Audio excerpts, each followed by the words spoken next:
Greetings. I'm Jane Feinberg Carlin. I'm a proud member of the class of 72, a parent of an '03 parent class, and the chair of the President's Society. Tonight, it is my pleasure to welcome you, the members of the President's Society, to this very special virtual event. With nearly 1,250 members this year, the President's Society accounts for nearly 90% of the annual support contributed through the Skidmore Fund. Together, we support everything from academics and athletics to financial aid and scholarships to experiential opportunities like internships for our students. I am so grateful, and I say this on behalf of the entire Skidmore community, for your leadership contributions. We are also joined this evening by volunteers who helped the college advance its goals this past year. Thank you all, volunteers, for the critical work that you do. We simply could not reach our goals without you as well. And now for our presentation.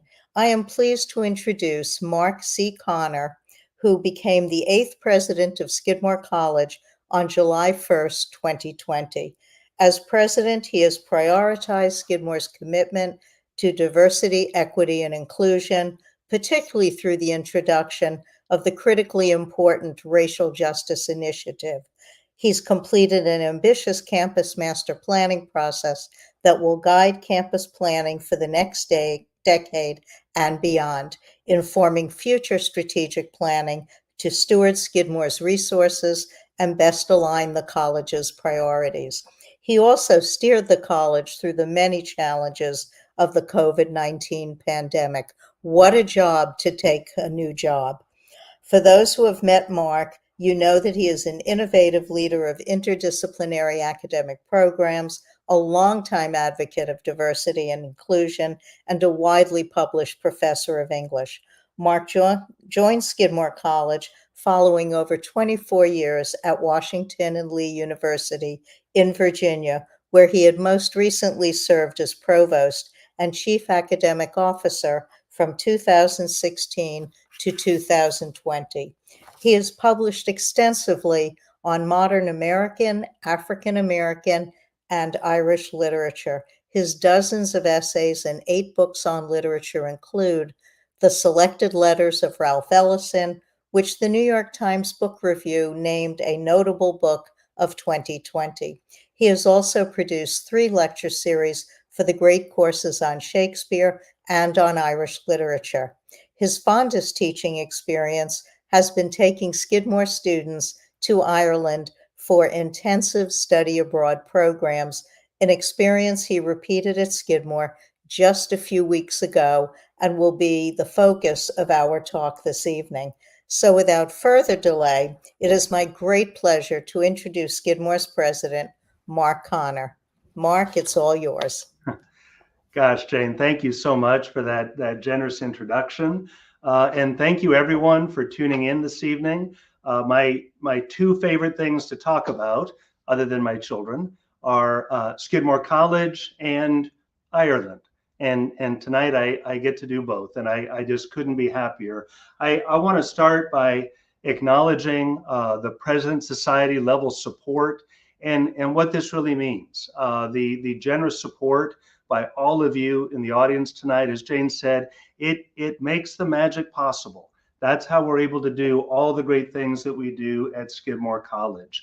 And I want to thank Jane and our incoming President's Society Chair, Adam Brand, and all the dedicated volunteers. That sense of giving back to Skidmore is so valuable, and I'm so grateful for that. I'm going to start by first mentioning our commencement. On May 18th, we had one of the most joyful and successful commencements I've ever been a part of in all my years in higher ed. And I always like to say commencement is the end of a 4-year experience for students, but of course it is a commencing. It is also a beginning. And that's how it was for us, because the day after commencement, my wife Barb and I and my co-teacher, Professor Barbara Black, flew overnight with 23 Skidmore students for a 2-week travel seminar titled Exploring the West of Ireland, the Mystic Island. And this is a program that I had done at my previous school. 9 times I had taken students on trips, and another dozen times I'd led adult trips. And to do it at Skidmore was magnificent. This was followed on the heels of a 14-week spring semester class that Professor Black and I taught called The Making of Modern Ireland. So for 14 weeks with these 23 students, we studied history, film, literature, culture, geography, religion, politics, art, with a primary focus on 20th and 21st century Irish literature and culture. And it wasn't just the intellectual or academic preparation for the students that was important about that course. It was also the bonding, the team building, the building trust that is so important to global education. Over half of our 23 students had never traveled internationally. Several had never been on a plane before. This kind of travel is transformative for young people, and it's about more than just the trip. The learning prior to the trip, the learning on the trip, and then the reflections on that learning afterwards. That cycle of experiential education is what this kind of experience is all about. And that, of course, is the model of lifelong learning, to teach young people how to have experiences, prepare for them, relish the experience, make the most of it, and then reflect upon it and be able to tell an interpretive story about the importance of that travel. This was, by my best count, my 27th trip to Ireland. The first one was in 1988 when I was a junior in college myself, and I backpacked for 8 days through Ireland before starting my study abroad in London. As I said, I've led to over 24 trips for students and adults. I've gone there for research, etc. But when I came to Skidmore as president, I thought, well, that chapter of my career is closed. I won't be able to do that at my new school. And I was so delighted now to be able to lead a Skidmore trip, and very grateful to my colleague, Professor Black, who made this trip possible. So let's talk a bit about where did we go? What did we see? And what did we do? And I want to start with a map. I want to start with Irish geography. If you look there at the blue arrow to the lower left, that points to the little town of Dingle, Ireland, in County Kerry, on the Dingle Peninsula, the first of these 3 fingers that juts out from the southwest of Ireland into the Atlantic Ocean. This is the westernmost point of Europe. As the saying goes, the next parish is America. We are all the way in the hinterlands, not just of Ireland, but of Europe as a whole, in what I think is the most beautiful and charming part of all of Ireland. Now, when we think about Ireland, we often think about the north and the south, and the orange sort of smiley face there shows the divide between Northern Ireland, which remains a part of the United Kingdom, and the rest is the Republic of Ireland, now an independent nation. And that north-south divide, particularly over the last 100 to 150 years, has really come to define our sense of Irish geography. But actually, it's the east-west divide that I think is more significant for understanding Ireland. And the blue line that goes up roughly the middle of the country, that's the Shannon River. One of the majestic rivers in Ireland, goes all the way from the Shannon estuary in the west, all the way up to County Leitrim in the north. Crossing the Shannon, going from the eastern part of the country to the west, is a more than physical crossing. You go from the east side of Ireland, that's where Dublin is, the major city, a city of about 4 million. That is the place where the British occupation for 7 centuries was most entrenched. It is the most Europeanized and even anglicized part of Ireland. You cross over into the west, and you're in what is still largely Irish-speaking terrain. You're in the wild of Ireland, the westernmost part, the traditional Irish, the Irish of song and legend and mythology. And the yellow kind of roughly oval, that is where we traveled in our 2 weeks, going up the Kerry and Clare coast and the magnificent cliffs of Moher, up into South Galway, where we took in the great literary sites of W.B. Yeats, Lady Gregory, J.M. Synge, coming back through Limerick, and again back down into Kerry. So that gives you some sense of the kind of travels that we had. It was a 2-week trip. Some of our days were 15 hours long. But I will tell you, it never felt like work. It felt like pure joy. Our focus was on Irish literature. Professor Black and I are both literary scholars, but we took in everything, every topic imaginable. We brought in guest speakers, local experts in music, history, folklore, Irish language, contemporary writing, and much more. So let me give you 3 examples of some of the places that we journeyed. The first is the Tower of William Butler Yeats, perhaps the greatest of Irish poets, called Dúr Ballylee in South Galway. This is the tower that Yeats purchased in the late 19-teens, restored in the early 1920s, lived in each summer for a number of years with his wife and their 2 young children. And for Yeats, it was a symbolic site for him when he thinks about Ireland. He loved the tower partly for its long martial history. He loved the tower for its solidity, for its sense of power and of mastery. But he also wrote about the winding stair in the midst of the tower, which for him stood for cyclicity. It stood for change. It stood for the constant dynamism of the human experience. Yeats wrote some of his greatest poems, some of the greatest poems of the 20th century, in the tower and about the tower. And if we just go back one image, we see a picture of our students getting a personal guide from my dear friend Rena, with her back to us, inside the tower, largely restored to how it looked during Yeats's time. And look at the rapt attention of our students. They're fascinated. You know, the poet and the place that they've spent months reading about, now they're in the rooms where he wrote his majestic poetry and about which he wrote that poetry.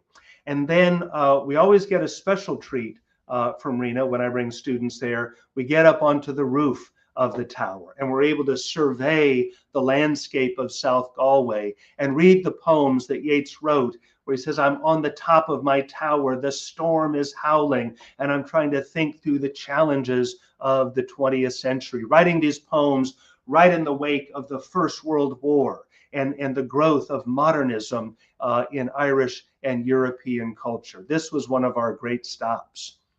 We go to another stop. This is the Burren. So in County Clare, there is an almost lunar landscape of limestone rock that marches out into the Atlantic. And then about 3 miles out, it surfaces above the water into the Aran Islands. And the Burren, while being a bare rock landscape, is also, because Ireland is warmed by the Gulf Stream and brings Mediterranean and tropical birds flying overhead, it's also home to a magnificent display of different kinds of flowers. And so horticulturalists and botanists are fascinated by the Burren, as are geologists, as are poets and people of literature. You can see in the next image how much our students enjoyed the Burren. And you see my colleague, Professor Black, right there in the middle. We had a stop there, took in this incredible landscape. And the next image is one of my favorites. 4 of the lads looking out over the sea. They're safe. It's just a short drop before the big drop that they're not even close to. It's keeping a close eye on them. But I love that image of young people on the very coast of Ireland, looking out, sending the imagination out over the waves and over the waters. And then we went to the Blasket Islands. The Blasket Islands are actually further west than Dingle and County Kerry. These are a cluster of 6 islands that lie off the Dingle Peninsula. All the way up until the 1950s, they were inhabited. About 200 people during its peak lived on the Great Blasket Islands, living a life almost like the life in Ireland of medieval times, a life of fishing, a life of foraging, a life of gathering. And the Blasket Islanders spoke an Irish that was pure and undiminished over the centuries from medieval times. And they were literate in Irish, so they were able to write their stories down. And in the early 1900s, they wrote a series of books about their experiences on the Blasket Islands, their folklore, their tales about the fairies, the music that they would hear at night, what it was like living on the Blasket Islands, and then watching as the young migrated to America and the population dwindled until in 1953, they were finally forced to evacuate. Our students read that literature, and then we went on to the Blasket Islands and were able to see what remained of the village, and able to see, even see donkeys who were there, as you see some of our students conversing with the wildlife. And on the next image, we see on the right-hand side the remains of the village. And then again, some of our students, they just look happy as can be on the boat ride going over to the Great Blasket Island. So those are three examples of places that we saw. I could give dozens more. Famine villages that we went to, museums, hikes that we took to the top of peaks, going to ancient Irish monasteries from the 8th and 9th century, seeing Gallerus Oratory, a stone-stacked corbel level church from perhaps as early as 900 or 1000 in the Common Era, still held together without a speck of mortar and still watertight hundreds of years later. And in there we read one of Seamus Heaney's great poems, In Gallerus Oratory, about his experience of being in this small, almost claustrophobic, intensely spiritual location. So I'm often asked, okay, you're kind of obsessed with Ireland. Why? Why have you gone to Ireland so many times? Why have you devoted so much of your professional and personal life to Ireland? And lots of complicated reasons, but there's really three reasons for me. One is the enormously complex, passionate, and moving history of Ireland. It's a history of empire. It's a history of struggle. It's a history of invasions, from the Celts to the Christians, to the Vikings, to the Normans, to Cromwell, all the way down through the centuries. It's a history powerfully infused with religious belief and passion, and a history of always trying to attain freedom and a full human experience. A second reason for my travels in Ireland, actually we can go back a slide still, the literature of Ireland. And this is inseparable from the history, but for me this is primary. This is a tiny island, several million people on the hinterlands of Europe. Because of its isolation, it didn't experience the Renaissance, long colonized and impoverished by the British Empire, and yet a rich tradition of literature, culminating in the 20th and 21st centuries by producing perhaps the greatest novelist, the greatest poet, and the greatest playwright of the 20th century, and perhaps of all time. Something remarkable happens with the literature of Ireland. And then the third reason, the kindness and the sense of community of the Irish people. This is one study abroad program where we say to the students, you got to go into the pubs. You don't have to take a drink, but the pubs is where the sense of community is still enshrined in Ireland. The music, traditional Irish music, the warm peat fire, the nectar of a great pint of freshly poured Guinness, and the talk, and the sense of welcome. All are welcome in an Irish pub, and they want to hear your stories. They want to hear where you came from. So the welcoming and the sense of kindness is something I have not experienced elsewhere in my travels.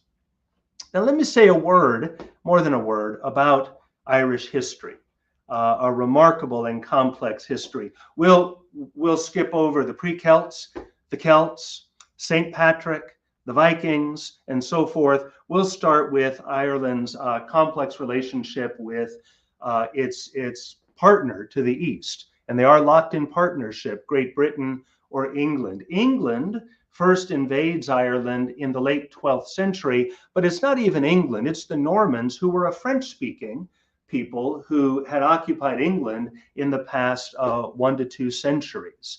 And it was an internecine civil conflict in Ireland that led Henry II, the Norman king, to invade and settle into Dublin. That led to an uneasy relationship between the two countries, gradually kind of forming a kind of understanding. The English who came over became, as the saying went, more Irish than the Irish. But then came in 1534 the Protestant Reformation, when Henry VIII declared the Anglican Church separate and independent from the Catholic Church. And the King of England was the head of that church. And so any opposition to the church was also opposition to the king. And so the English in Ireland, who embraced Protestantism, this now became a religious struggle between the Protestant English and the mainly Catholic Irish. And that religious struggle would maintain all the way into the late 20th and even early 21st century. The Great Famine struck 1845 to 1849. A potato blight that was European-wide, but it struck Ireland with particular ferocity because the Irish peasant was entirely dependent upon the potato crop. When it failed, there was nothing for the Irish, particularly in the west of Ireland, to eat. And so emigration became a defining part of the Irish experience, as literally millions emigrated to Australia, to England, to South America, and particularly to the United States. This is when the great Irish-American migration begins to occur, which of course will become one of the defining elements of the American experience. Colm Tóibín's recent novel, Brooklyn, is an eloquent study of that emigration pattern in the mid-20th century. And this is why the election of John Fitzgerald Kennedy, an Irish-American Catholic, in 1960 to the presidency, stood as a kind of apex experience for the Irish immigrants.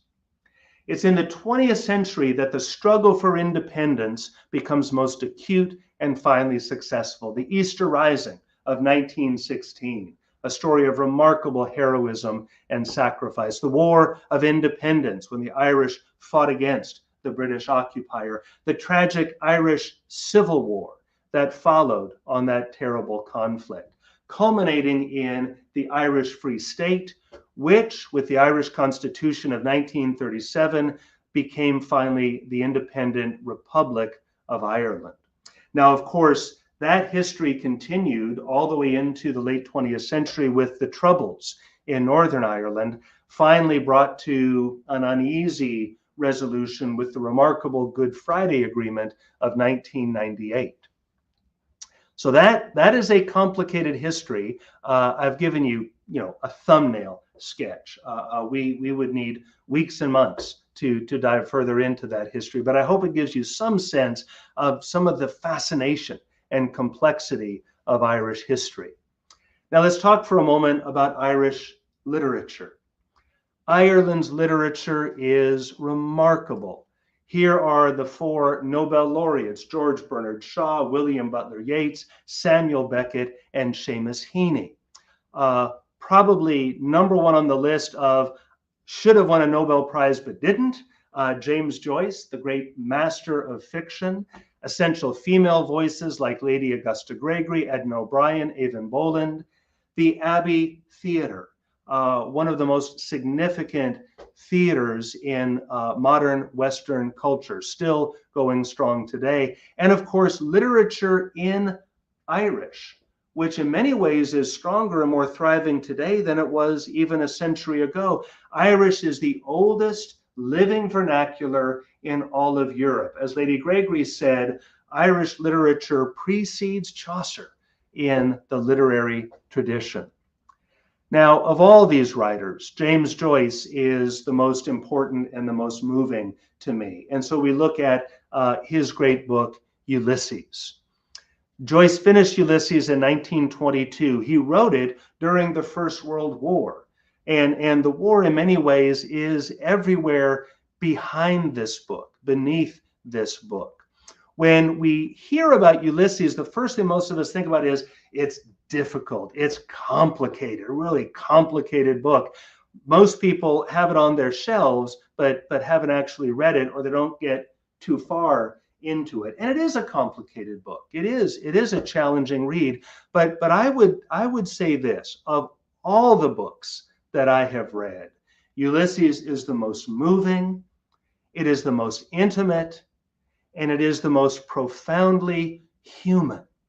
It is a timeless story of a man and a woman, of a young man encountering the world, of love, loss, doubt, passion, as they puzzle over our most fundamental relationships to each other, to our communities, to our nation, and to God. As I've said, warfare is everywhere in the background of Ulysses, but it is profoundly a book of peace. Joyce chose Homer's Odyssey as his model, which Joyce called the most profound of stories: a father returning home, a father and son sundered, a husband and wife reunited. Again, that most fundamental of stories. And Joyce's Odysseus is not a warrior, but is a man of charity, of selfless love. And he is Jewish. This was very important to Joyce. Joyce saw Jewish and Greek culture as the defining cultures of the Western world, the wisdom of Jerusalem and the wisdom of Athens. And he wanted to bring these together in his modern hero, partly to resist the anti-Semitism of the time and indeed of the century. This is a book for our time. I can think of no more relevant book for the world in 2024, and, as they say of Shakespeare, for all times. Let me say just a word about my own research into Irish literature. I've produced 3 books on this topic.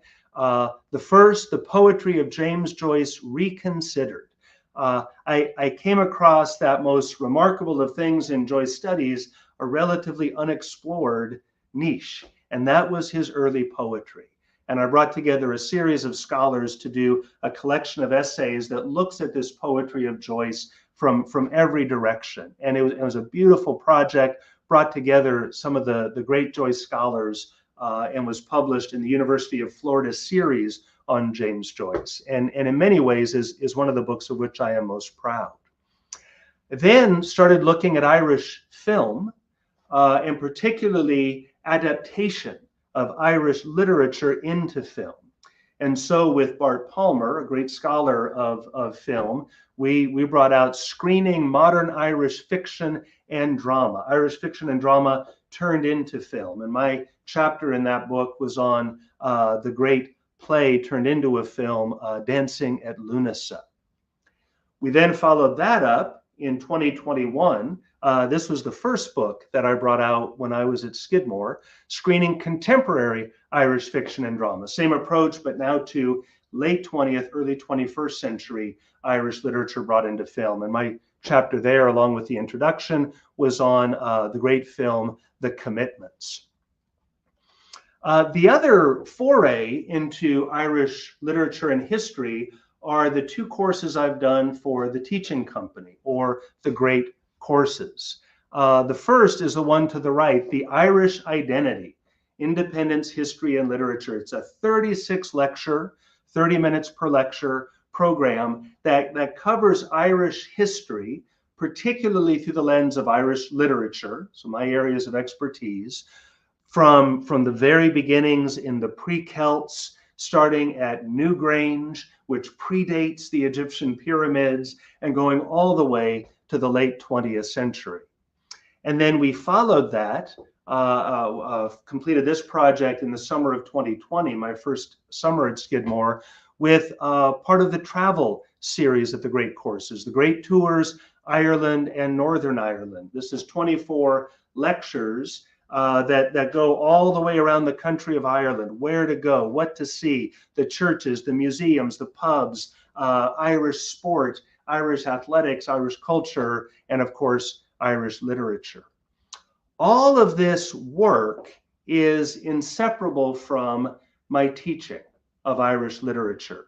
And I want to return to that in just a moment. So I've talked about the history, I've talked about the literature, the kindness of Irish people. I could give many examples, but I'm going to go to my very first foray to Ireland, that winter, spring of 1988. I'm backpacking across Ireland.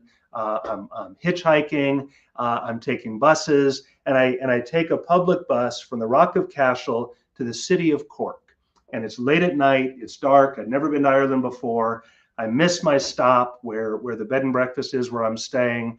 I don't know what I'm gonna do. And the people on the bus find out, oh, this nice American lad missed his stop. He doesn't know where he's gonna go. They told the driver, he turns the bus around, goes all the way back through Cork. So all the passengers still on the bus, they wanna get home.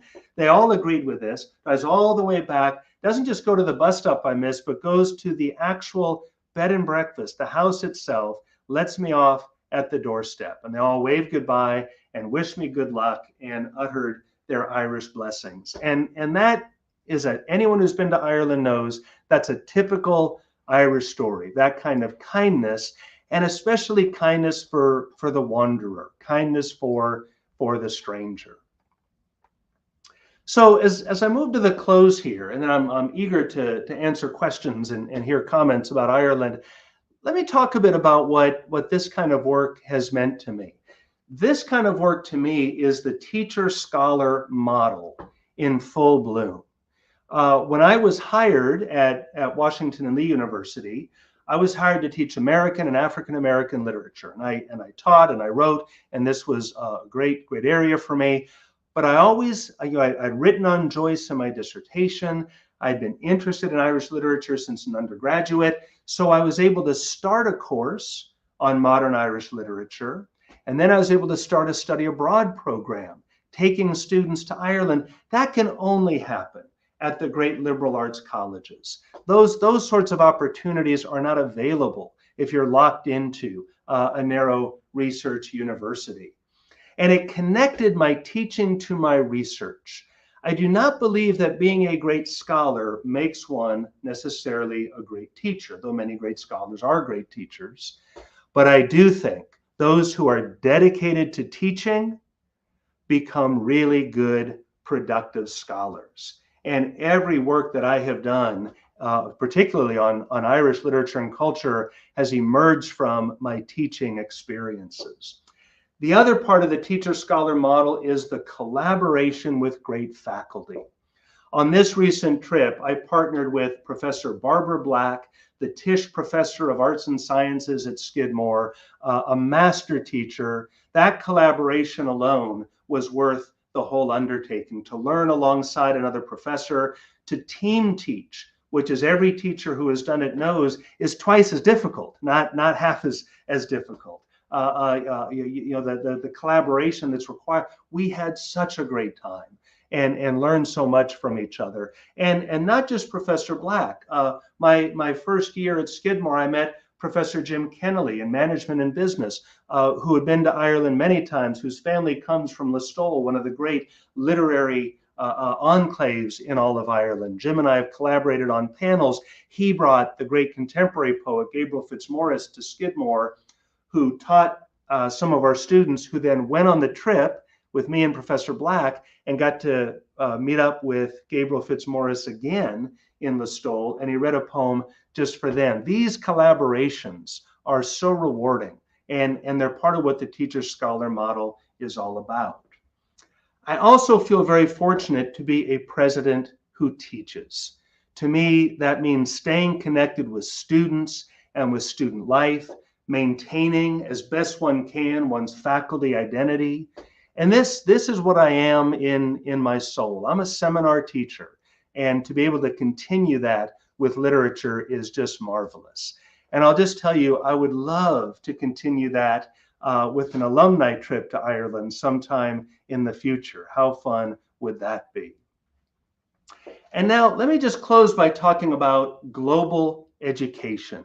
This has never been more important. The world gets smaller and smaller. The competitive global environment into which our students need to be prepared to enter has never been more complex. And here, Ireland's history, and especially the Troubles, the internecine conflict in the late 20th century that claimed thousands of lives, this is an example for our times, for our very moment. And so in my commencement remarks just a few weeks ago, I closed with the words of an Irish poet, the Nobel laureate Seamus Heaney, who passed away just a few years ago. Heaney wrote about simple rural life. He wrote about intimacy and love and community. And he also wrote about civil war, sacrifice, ritual violence, and the terrors that can rend a world apart. He was raised in Northern Ireland in the 50s, 60s, 70s. He knew the division of civil war as well as anyone. And in 1991, when the Northern Ireland conflict seemed most impossible to resolve, he wrote a strange work, a translation from ancient Greek into English of a play by Sophocles that he titled The Cure at Troy. It's set during the Trojan War, the archetype of a world at war. And Heaney had the Northern Ireland conflict in mind, yes, but also the conflict of apartheid South Africa. And it was his effort to think through the pathway to peace during a time of apparently insoluble conflict. Its most famous lines have been oft quoted, and I read them again at our commencement. History says, don't hope on this side of the grave. But then, once in a lifetime, the longed for tidal wave of justice can rise up, and hope and history rhyme. We often point to Northern Ireland today as an example of how centuries of bloody conflict can be overcome, how peace can be achieved even when it seems most distant. And that was the sense of hope that Ireland gives me and that I wanted to leave our graduates with in May of 2024 as they prepared to launch into this complex world. So I hope I've given you some sense of what draws me to Ireland and Irish literature and history. And now, Jane, I would be so happy to take questions for as long as we can. Terrific. Mark, thanks so much for sharing your reflections on both the course, your collaboration with Professor Barbara Black, and the student experience. What a gift to those students who were able to take advantage of this opportunity. In advance of tonight's program, a little housekeeping here, participants were invited to submit questions for President Connor. I'd like to give you the same opportunity now via the Ask a Question button from the event viewing page. We would really like to hear from you. And as President Connor said, we will squeeze as many questions in as we can. So let's start with the first. And if you don't have a question that's been answered, you can send them to alumni@skidmore.edu. And so this is our first question. What kind of assignments were the students expected to produce to complete the course? Oh, great question. For the on-campus one, we did mainly traditional writing assignments, interpretive essays, short essays throughout the term and so forth. In Ireland, on site, you don't want the students to be in a library. I love libraries, but when you're in Ireland, you want to be out in the field. So each week they did a 1 to 2 page site reading, SITE, an interpretive reading of some site that they were encountering. So it could be an Irish poem or a work of literature. It could be a monastic ruin. It could be a boat ride. It could be a song they heard in a pub. Some student always writes on a pint of Guinness and thinks they're being really creative with that. But the point is, interpret the culture. Tell us about the culture. The other assignment is what we called a letter essay. And they write this throughout the 2 weeks. It's a letter to Professor Black and Professor Connor what I'm seeing, what I'm learning. They finish it after 2 weeks, then they go back and revise it. They give it an opening and a close to kind of frame it, submit it to us, and then we write back. And our letter back to them is the final comments for what they do. So the writing assignments were very interactive and engaging with the environment. And then, of course, the rest was seminar discussion, all the interactions that we had. You're teaching on the road, at towers, at castles, on cliffs, on islands, and the student response is so important there. It's terrific. What would you recommend for someone wanting to dip their toe, so to speak, into Irish literature? Where does one begin? Well, I think listening to my Great Courses series on Irish literature and history could be a help. I would start with James Joyce's collection of short stories from 1914, Dubliners. Very accessible for Joyce, and it gives a great portrait of early 20th century Dublin. And William Butler Yeats's early poetry from the 1890s, some of his most known and recognizable poems. I would read Colm Tóibín's great recent novel, Brooklyn. I think that's a magnificent book for people to read. And then going from there, the canon is just so rich and so expansive. We'd be happy to send a copy of any of my syllabi to anybody out there with lots of great recommendations. Oh, that would truly be a gift to those of us who are participating this evening. Can you share a specific moment from the Ireland trip where you saw Skidmore's values of creative thinking and collaborative problem solving come to life in a way that surprised or moved you? Oh, that's a lovely question. Another important part of teaching as a president is you really do get to know what the students are like at your institution. Skidmore students are fearless. They are almost foolishly fearless. These kids will do anything. You saw them, crawling out on the edge of the little cliff there on the Burren. That daringness and the creativity and the support of one another.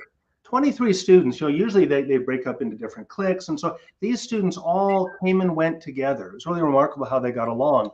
Most memorable, the night that we went, we had a scheduled night in one of the pubs to do traditional Irish singing with native Irish singers. And I've done this many times with students. Usually the local singers do a few songs. They say, what songs do you all have? One or two students might offer a song, and that would be it. I think just about every one of our 23 students sang a song. Many of them sang multiple songs. One of them jumped up, went over to a piano in the corner of the pub and started playing piano as the students joined in. I even sang a song. I sounded much better because I had 4 Skidmore students who were all gifted singers accompanying me. That talent and creativity, and not just fearlessness, but delighting in sharing themselves, in effect, with the Irish.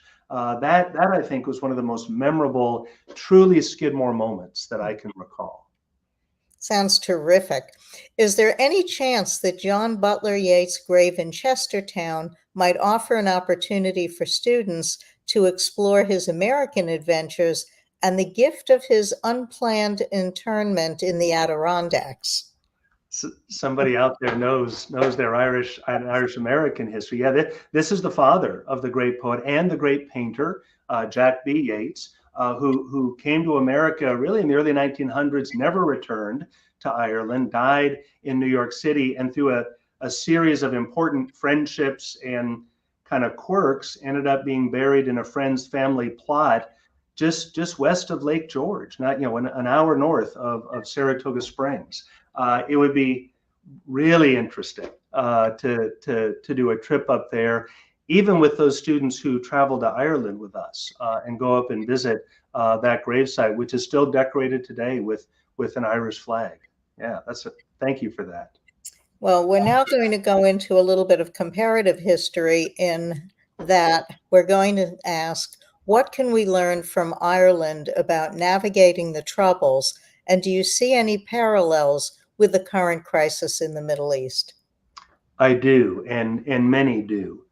This past year, the program Combatants for Peace came to Skidmore College to give a presentation. This is a program of former Israeli soldiers and former Palestinian soldiers who have laid down their arms and are working together, committed to peaceful resolution in Israel and Palestine. And they spoke at Skidmore, and they said, "You're the only college campus we've come to this year, because we knew here, with your emphasis on freedom of expression and multiple perspectives, we would be heard." And part of their presentation, they talked about the example of Ireland. They talked about a country that seemed at each other's throat for centuries, and were able to come to not a perfect resolution, but a resolution more or less by 1998 that has held up for over a quarter century. I think that, and that of course is the main reason, one of the main reasons I wanted to draw our students' attention to Heaney and his meditation on the Irish Civil War and the Irish Troubles at our commencement. That piece came at great cost, and particularly people had, on both sides, had to give up the idea of victory. Victory did not mean my side wins. Victory means we find a way to coexist. We find a way to compromise. And that is, I think, a good description of what has ultimately happened in the north of Ireland. And I think it's what we hope for. We hope against all hope for that in a number of the contemporary struggles in the world today. How do you think experiences like this course and the trip prepare Skidmore students for the challenges and opportunities that they're going to face upon graduation? Boy, that's the heart of the mission, isn't it? To educate students, to have them ready for the world that they're going to face when they leave, and to give students unforgettable experiences in these 4 years.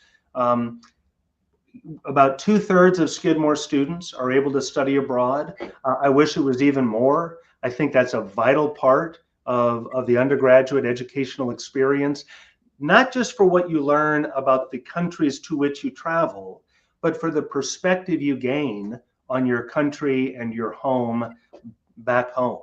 I know that from my own experience all those years ago, what I learned about myself and my homeland was as important as what I learned about Ireland and England. And that's true of the other travels that I've made as well. So it's vital to help students gain confidence and understand also that this wide, challenging world is also a welcoming place. It is a place where they can feel safe and even at home, at least in the west of Ireland. Back to literature. Please comment on the play by Synge, as well as on the film Playboy of the Western World. To our questioner, it is an homage to Irish storytelling. Oh, amen. Oh, I couldn't agree more.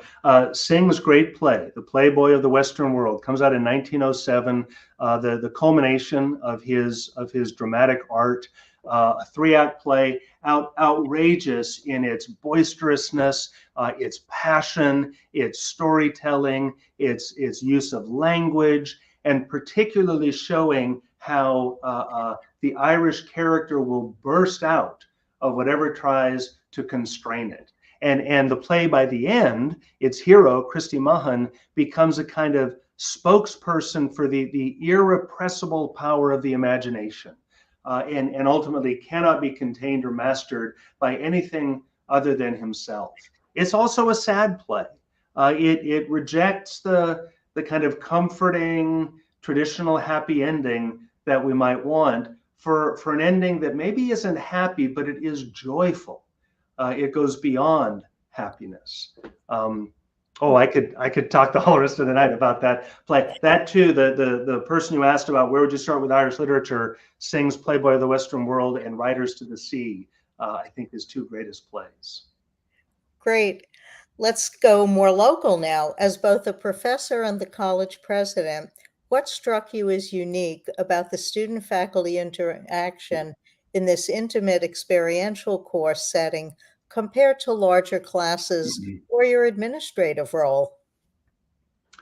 So compared to different kinds of institutions, big research schools, Ivy Leagues, where faculty teach less and they teach huge courses and they don't know their student. I went to a big state university as an undergrad. I got a great education there, but I knew I didn't want to teach at a place like that. Even those faculty who wanted to get to know their students, they couldn't do it. The numbers were overwhelming. So the experience that Professor Black and I had, I mean, we really got to know our students, their interests, their intellectual gifts, their creative energies, the things that disturb them, the things that they find humorous, their quirky, goofy jokes and pranks and escapades. And then, of course, in Ireland, I mean, you really get to know students, and there's a special responsibility to that kind of teaching and making sure you're guiding students in all the questions that they have. It is different from my interactions with students simply as a president.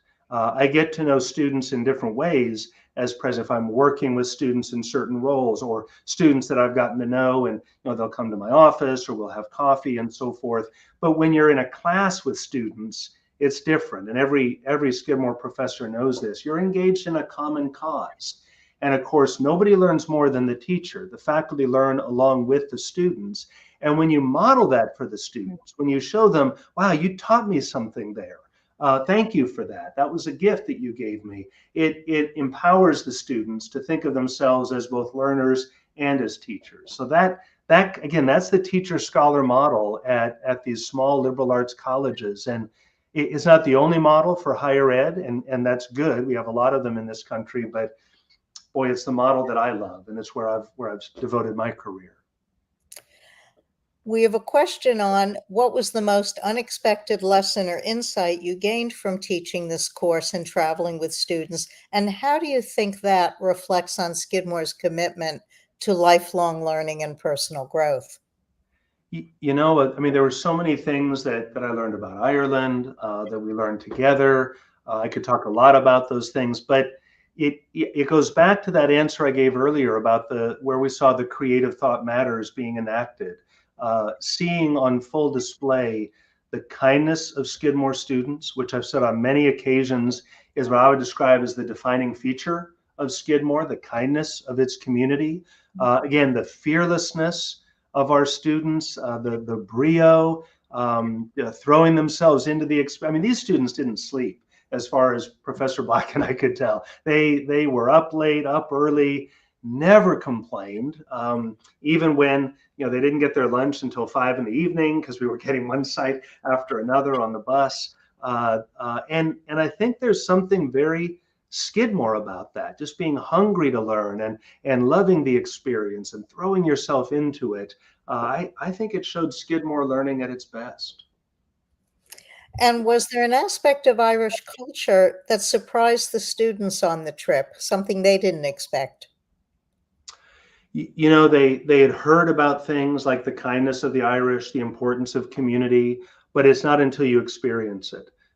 So one of their favorite people that they met was David, our bus driver, who took us all the way up and down, the Kerry, Clare, and Galway coast, and was so friendly to the students, got to know them, asked about their lives, answered their questions about Ireland. One night we'd been out late. It was our 15-hour day. We had a late dinner, and then Professor Black and I had a class with the students from 9 to 11 p.m. in a separate room of the hotel, so they could act out the Lady Gregory play that we'd studied. Students didn't complain a bit about that, and there was David, our driver, watching the play. I mean, this guy had been working all day, but he wanted to see what the students were doing, what they were interested in, and those sorts of just genuine interaction with the native Irish, I think, was the part that most impressed our students, and I'll bet that's the part that they'll most take with them. And building on your recent publications, what Irish films do you recommend? The film version, Brooklyn, is superb.